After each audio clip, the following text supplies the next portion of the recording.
Andréade, bonjour. Est-ce que vous pouvez vous présenter succinctement? Je pense que l'ensemble des nageurs me connaissent. Ça fait 20 ans que je suis conseiller général et depuis 2015 je suis effectivement conseiller départemental de Najac. Et donc au niveau de la majorité départementale, vous êtes dans la majorité ou dans l'opposition? Je suis dans la majorité depuis le départ, oui. D'accord. Et vous êtes plutôt donc, d'après ce que je sais, vous êtes plutôt UMP, vous étiez UMP à l'époque, les Républicains aujourd'hui ou... J'ai été d'abord RPR du temps de Jacques Chirac. Je suis allé chercher ma carte de RPR à Mobilette, vous voyez, j'avais même pas 18 ans. Et ensuite j'ai suivi le MP et désormais la LR, oui. Vous êtes au LR aujourd'hui, oui, d'accord. Oui, tout à fait, oui. Par rapport aux vœux, donc vous avez parlé des projets du conseil départemental des projets de Najac que le conseil départemental a accompagné. Est-ce que vous pouvez nous les citer, s'il vous plaît? Oui, mais il y en a eu plusieurs. Il y a eu le VVF, par exemple, dernièrement, là, où nous avons apporté, me semble-t-il, 100 000 euros cette fois-ci, et d'autres tranches, au moins 3 tranches à 100 000 euros également. Il y a eu d'autres projets divers et variés, des petits projets, des grands projets, mais enfin, le maire vous fera le détail plus que moi. En tous les cas, pendant ce mandat, je pense que l'action du département a été utile à côté de l'action de la mairie, que j'ai d'ailleurs saluée. Au niveau départemental, conseil départemental aussi, le président Viala a fait un déplacement en Argentine. Certains lui ont reproché de faire du tourisme comme la maire de Paris, Anne Hidalgo. Qu'est-ce que vous avez à répondre à ces critiques? Je réponds à ces critiques qu'elles sont infondées totalement, puisque effectivement, c'est les prédécesseurs du président Viala, et notamment Jean Piège qui a créé les liens avec l'Argentine. Ensuite, ça a été repris par Jean-Claude Luche, par Jean-François Gaillard, et on continue avec Arnaud Viala, puisqu'il y a de temps en temps c'est les Aveyronnais qui vont en Argentine, les Argentins qui viennent en Aveyron. Mais sachez que ça date de bien plus loin que les 4 présidents successifs que je viens de nommer, puisque cette période qu'on peut appeler l'immigration vers l'Argentine de la part des Aveyronnais date du 19e siècle. Et j'en ai même eu dans ma famille. Donc c'est les gens qui ont fait le choix de partir en Argentine. Ils pouvaient à cette occasion bénéficier de terrain que leur accordait le gouvernement sur place pour que ces terres soient exploitées et que justement de la population nouvelle arrive et en même temps cultiver les terres et élever du bétail. Au niveau de la politique nationale, donc vous disiez que vous étiez encore chez les Républicains, vous êtes plutôt tendance Xavier Bertrand ou plutôt Bruno Retailleau? Ah non, moi je suis pas tendance Bruno Retailleau, oui, je l'affirme. D'accord. Ça ne me gêne pas. Il y a certains qui lui reprochent son extrême droitisation. Qu'est-ce que vous en pensez? Les gens de l'extrême droite sont de l'extrême droite. Nous on est dans la droite. Et on le revendique. Oui, ça c'est le positionnement, on va dire l'étiquette politique, mais dans les idées, vous n'avez pas l'impression que les Républicains se sont extrême droitisés ces derniers temps? Ah non, je ne pense pas. Est-ce que soutenir la nation, l'idée de nation, c'est être extrême droite? Je ne crois pas. Non. Les Républicains sont dans leur rôle. D'abord, c'est le parti gaulliste. Moi, je me suis engagé au parti gaulliste comme mes parents et mes grands-parents. Donc, je ne pense pas du tout être faire partie de l'extrême droite. Et je suis issu d'un parti justement qui a combattu l'extrême droite. Et justement, vous parlez du gaullisme. Vous ne pensez pas que donc qu'il n'y a pas une dérive par rapport au gaullisme historique aujourd'hui?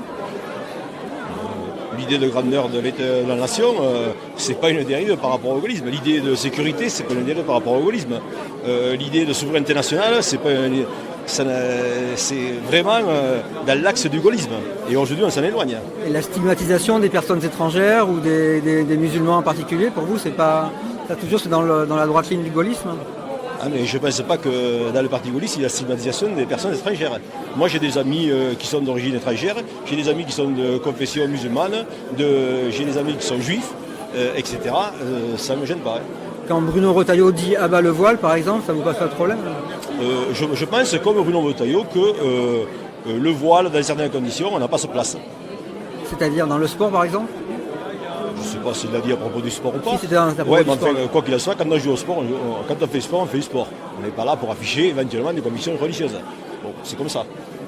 Mais en fait, la loi sur la laïcité ne dit pas qu'on ne doit pas exprimer ses convictions religieuses dans l'espace public.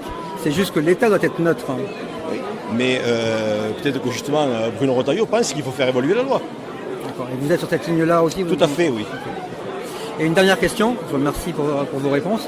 Il y a quelque temps de ça, il y a eu la réforme sur les retraites, rejetée par une majorité de Français et une majorité d'élus. Et pourtant, vous, enfin j'imagine votre parti et donc vous aussi, vous avez soutenu cette réforme. Vous êtes toujours sur cette ligne-là aujourd'hui? Moi, je vais vous dire, je ne soutiens absolument pas le gouvernement d'Emmanuel Macron, quel qu'il soit, ni l'actuel d'ailleurs.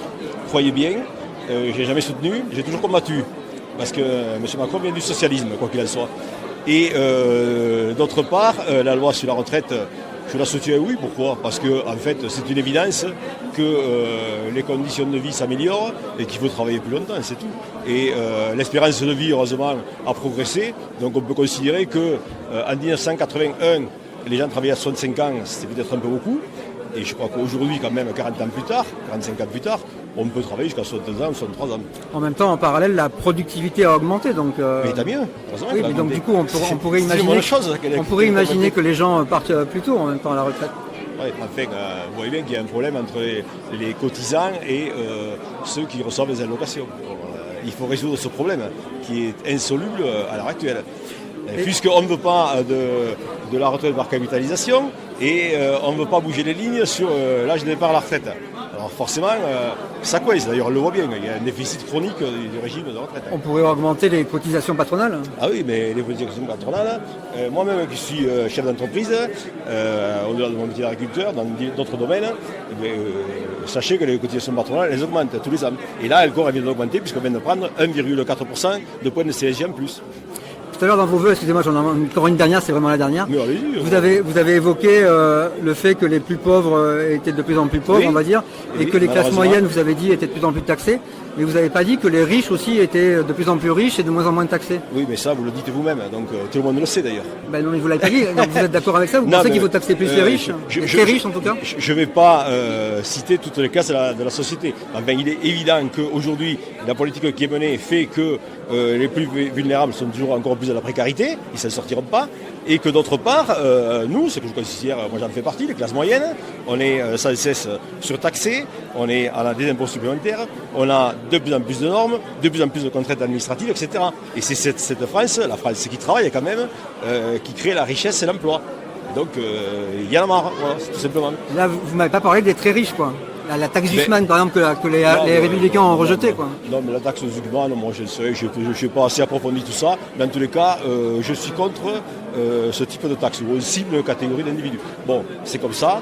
D'autre part, je crois qu'eux-mêmes, on dit que les riches ne sont pas suffisamment taxés. Pourtant, d'autres disent qu'il n'y a qu'un certain pourcentage de la population, mettons 7-8%, qui paie 60% de les impôts. Bon, donc, c'est à voir. Hein. Et je pense qu'on est un des pays qui est le plus redistributif. Voilà, c'est ce que je veux dire. Okay. Non, mais ce qui compte, le problème, ce n'est pas les riches. Le problème, c'est les pauvres. Il faut qu'il y ait moins de pauvres et qu'il y ait toujours autant de riches. Voilà en position. Mais comment on fait pour qu'il y ait moins de pauvres si on ne taxe pas les riches? Les riches, ils sont là aussi pour offrir du travail. Le riche, il ne garde pas l'argent pour lui. Le riche, ça veut dire souvent qu'il a une entreprise. Donc, il fait travailler des gens, etc., qui font tourner la machine, qui eux-mêmes consomment, achètent des voitures, des vélos électriques, de je ne sais quoi. Donc, il faut travailler des petits entrepreneurs, et ainsi de suite. C'est ça, le fonctionnement, il est comme ça. Moi, je le pense comme ça. On est quand même dans le système libéral. Le système marxiste, on l'a connu. Il a été expérimenté partout, il ne reste que Cuba, ou le Venezuela. Mais c'est la fin. Donc, par conséquent... ça n'a pas donné des résultats très probables. Sur Cuba et le Venezuela, ils ont surtout subi les conséquences dramatiques du blocus des États-Unis. Ouais, ils ont subi les conséquences de leurs propres dirigeants politiques. D'ailleurs, si on demandait aux Cubains et aux Vénézuéliens de voter, et je crois que les Vénézuéliens d'ailleurs n'avaient pas du tout voté pour Maduro, et les Cubains, je ne suis pas sûr qu'ils aient toujours voulu voter pour Fidel Castro. Ok. J'ai plus de questions, vous avez quelque chose à ajouter? Non, mais merci pour cette interview.